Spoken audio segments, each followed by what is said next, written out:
Oh that's the wrong universe. Helldivers 2. I'm sure you heard about that game. Not only are your friends playing it, but probably also their mother. The game is amazing, with its giant enemies. Squad lost. Deploying replacement squad. Its particular unique gameplay. And a great soundtrack.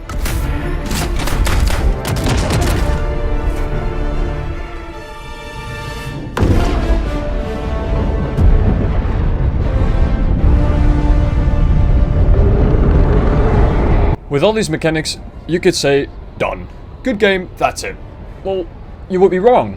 It misses some replayability, so Arrowhead had to think about a solution. And that solution came in the shape of the Galactic War.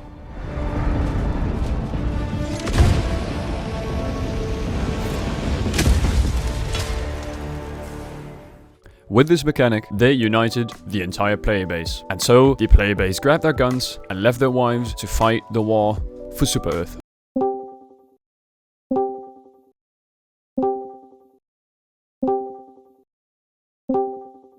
Wife. Yes. I won't be at dinner tonight. Why not? I need to fight on the front for Super Earth.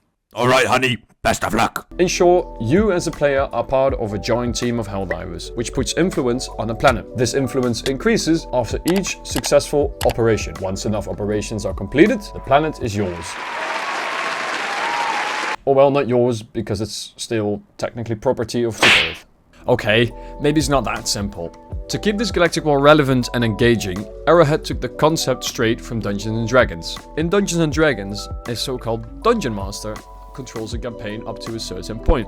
They make up the story and think of some scenarios and implement them into their own campaign. Normally, this would be done for small groups.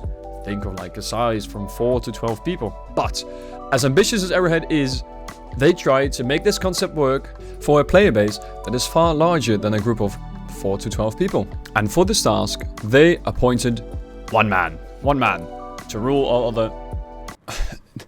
In the movie they said rings, but in this context I can't say rings. So does he rule all men? Because that's weird.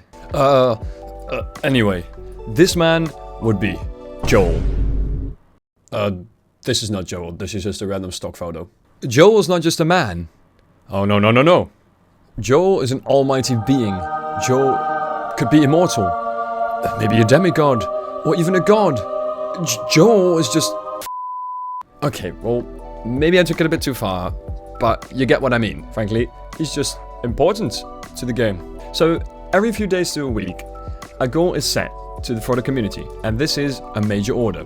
Those major orders could be to take control of enemy planets, defend their own planets, or to subscribe to this amazing channel. Okay, that's a lie. They won't ask you that, but I would appreciate it. Joel creates an important story, and by doing it this way, it actually feels like you're contributing something.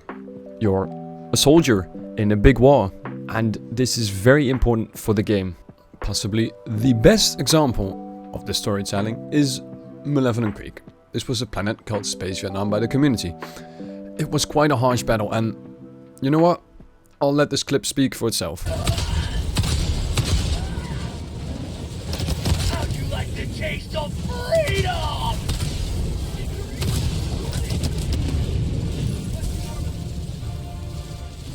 Calling down fortifications.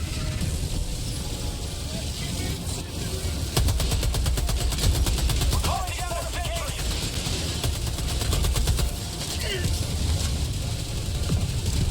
Calling down a support weapon. Requesting tac pack.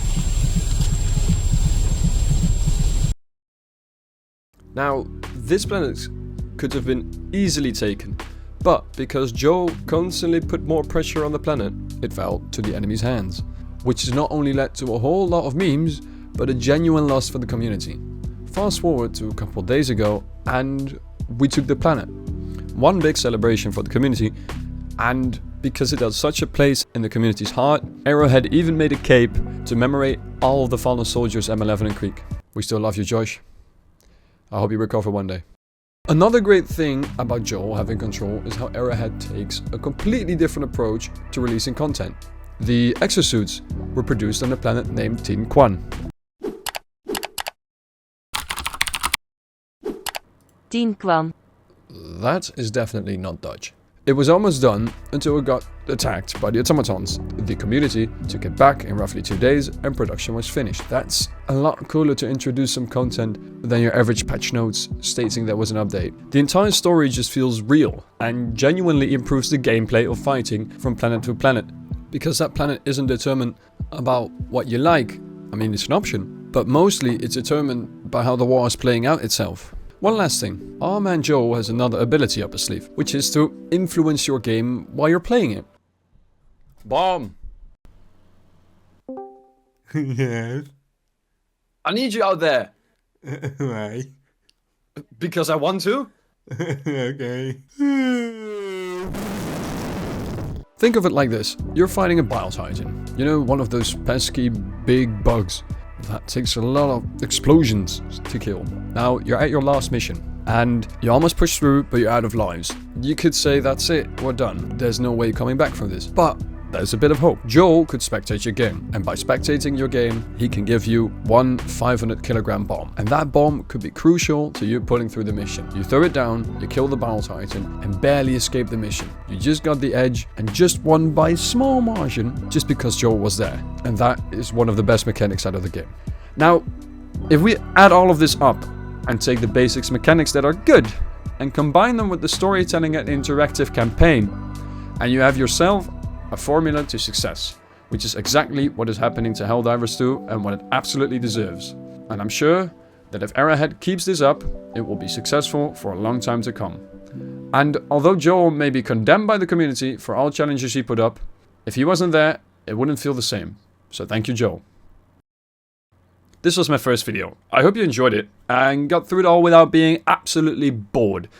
Consider subscribing and leaving a like if possible. It would help a lot. And if there's any questions or suggestions regarding this subject or the next, leave a comment. Thank you very much and I'll see you on the next one.